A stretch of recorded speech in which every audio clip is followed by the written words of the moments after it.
பிறகான சூழல் அங்க அப்படி இருக்கு. நீங்க எப்படி பாக்குறீங்க இந்த தேர்தல் முடிவுகள்ல? தேர்தல் முடிவுகளில் அது நீங்கள் இன்ட்ரோடக்ஷனில் சொன்னது, அப்புறம் கோலாகல சீனிவாஸ் சொன்னது ரெண்டுக்குமே பொருத்தம் இருக்கிறதாக நினைக்கிறேன்.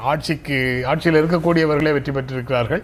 நலத்திட்ட உதவிகளை நடைமுறைப்படுத்திய காரணத்தினால ஆட்சிக்கு எதிரான உணர்வு என்று இல்லாத ஒரு சூழ்நிலையை உறுதி செய்திருக்கிறாங்க. ப்ரோ இன்கம்பன்சின்னு ஒன்று ஒர்க் ஆயிருக்கு அப்படின்னு ஒர்க் ஆயிருக்குது. அதாவது இயல்பாக ஆட்சியில் இருந்தாலே 5 வருடம் கழிச்சு தேர்தலை சந்திக்க போகும்போது ஆட்சிக்கு எதிரான உணர்வு இருக்கும் அப்படின்னு இருக்கா இல்லையான்னு உறுதியாக சொல்ல முடியாத நிலையில இருக்கும்னு அனுமானத்தை ஒரு நேரேட்டிவாக செட் பண்றதுக்கு பல நண்பர்கள் தமிழ்நாட்டில் முயற்சி செய்து கொண்டு இருக்கும்போது, தொடர்ந்து நீங்க சொன்ன மாதிரி ஹரியானா, மகாராஷ்டிரா, ஜார்க்கண்ட் 3 மாநிலங்கள்லையும் ஆட்சியில் இருக்கக்கூடியவர்களே வெற்றி பெற்றிருக்கிறார்கள். ஆட்சியில் இருக்கக்கூடியவர்கள் மகளிர் உரிமை தொகை அப்படின்னு ஒரு இதுவரைக்கும் புறக்கணிக்கப்பட்ட ஒரு செக்ஷன் ஆஃப் சொசைட்டியை அவர்கள் மீது அக்கறை கொண்டு அவர்களை எம்பவர் பண்ற மாதிரியான ஒரு திட்டத்தை செயல்படுத்தி இருக்கிறார்கள். அது அவங்க மத்தியில் பற்றி கொண்டிருக்கிறது அப்படின்றது நல்லா தெரியுது. எல்லா மாநிலங்கள்லையுமே அது பற்றி கொண்டிருக்கிறது. அதனால் அது ஒரு மாபெரும் சக்தியாக இன்னைக்கு உருவாக்கி நிற்கிறது அப்படிங்கிறதையும் பார்க்க முடியுது.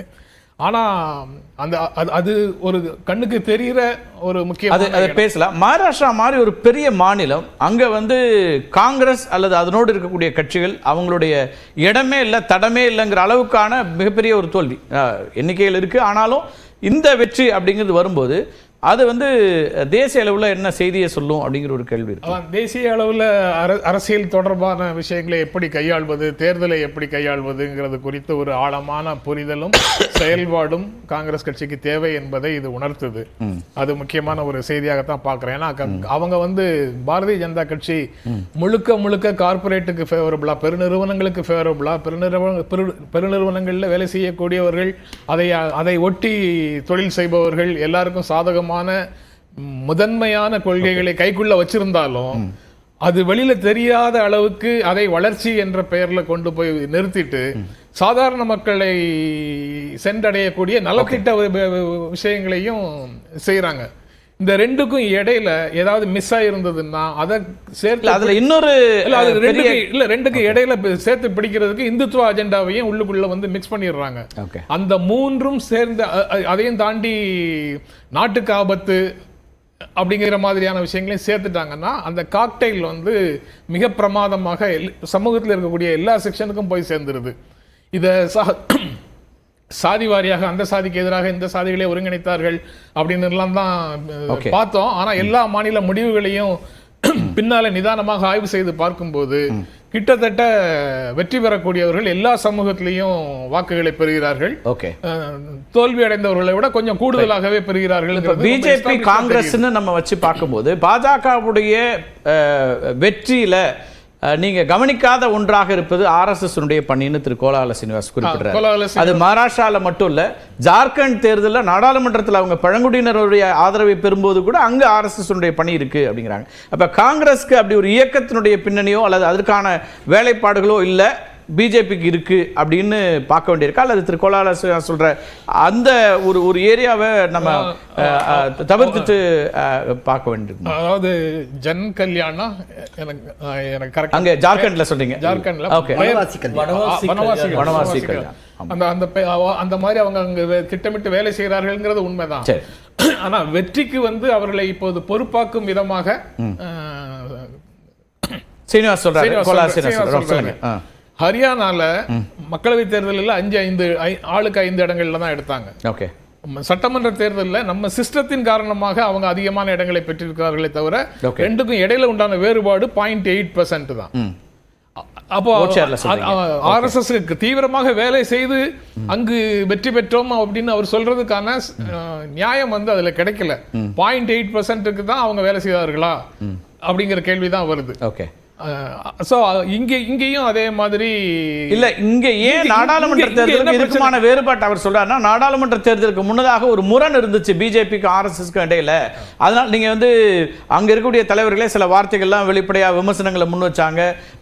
இதுல மகாராஷ்டிராவுடைய பாரதிய ஜனதா கட்சி தலைவர்களா இருக்கும்போது இப்ப அதெல்லாம் சரி செய்யப்பட்டதுன்றார். அது ஒரு காரணமாக அது முக்கியமாக, அதாவது அவங்களுக்குள்ள கூட்டம் நடந்தது. முதல்ல யூபியில ஒரு கூட்டத்துக்கு ஏற்பாடு செய்ததாக செய்திகள் இருந்தது. அந்த கூட்டம் அவங்க நடக்கல. அதுக்கப்புறம் பாலக்காடுல நடந்தது, அதுல சரி செய்யப்பட்டது அப்படின்னு சொல்றாரு. பட் அது அந்த அமைப்புகளுக்குள்ள உண்டான பிரச்சனையாக நான் பார்க்கிறேன். அதுல மேஜராக பெரிய பெனிஃபிட்ஸ் வந்து அவங்களுக்கு கிடைச்சதாக நினைக்கல. அப்படி சொல்வது இந்த திட்டத்தின் மூலமாக கிடைத்த நன்மைகளை மறுப்பதாக ஒரு பொருள் வருது. அதுல ஏக்நாத் ஷிண்டேக்கு வெற்றி, ஏக்நாத் ஷிண்டேக்கு கொடுக்க வேண்டிய கிரெடிட் கொடுக்காமல் போகிற ஒரு செய்தி அதற்குள்ள வருது. அதனால அது ஒரு முக்கியமான இதா பார்க்கல. ஆனா அவர் என்ன சொல்றாரு, நான் ஏக்நாத் ஷிண்டேக்கான ஃபேக்டரை மறுக்கல, ஆனால் இது ஒன்று இருக்கு, இது அதிகமா பேசப்படல, அதுவும் முக்கியம் அப்படிங்கிறது. இல்ல, அது மாநிலத்தில் நடக்கக்கூடிய தேர்தல் என்பதை அவங்க மாறுவேடம் போட்டு வந்து நின்று கரெக்டா வேலை செய்யறாங்க, காங்கிரஸ் தவறுகிறார்கள்ங்கிறதுக்கு இன்னொரு எடுத்துக்காட்டு அது. அதாவது இங்க அதிமுகவோட கூட்டணியில் இருக்கும்போது பாரதிய ஜனதா கட்சியில ஈவன் உள்துறை அமைச்சரை கூட அதிமுக தலைவர்கள்ட்ட சொன்னதை நம்ம பார்த்தோம். என்டிஏன்னு தான் சொல்லணும், தேசிய ஜனநாயக கூட்டணின்னு தான் சொல்லணும். அதிமுக தலைமையிலான கூட்டணின்னு நீங்க சொல்றது சரியில்லைன்னு சொன்னாரு. ஆனா அதிமுக வந்து அதிமுக தலைமையிலான கூட்டணி சொல்லணும்னு வலியுறுத்தினாங்க. இங்க தேசிய ஜனநாயக கூட்டணின்னு போகாம மகாயுதி அப்படின்னு ஒரு பெயரை சூட்டி ஏக்நாத் ஷிண்டே தலைமையில தேர்தலை சந்திக்கிறோம்னு சொல்றதே ஒரு மிகப்பெரிய உத்தியாக, தேர்தல் உத்தியாகத்தான் நான் நினைக்கிறேன். பட்னாவிஸ மேல கொண்டு வர்றோம் அப்படின்னு அவங்க சொல்லல.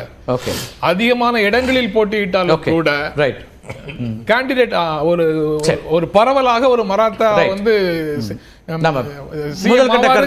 தோற்றத்தை கொடுக்கறாங்க. ஆனா இங்க வந்து அதையும் சீனிவாசுக்கு சுட்டி காட்டினாரு. இங்க அந்த கூட்டணி பேச்சுவார்த்தை சிக்கலாக மாறிடுச்சு.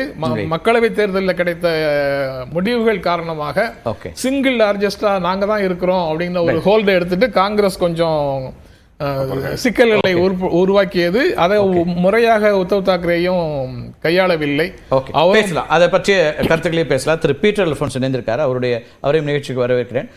மகாராஷ்டிரா, ஜார்க்கண்ட், அதுக்கப்புறம் இடைத்தேர்தல்கள், இது எல்லாமே பேசுகிறோம் சார்.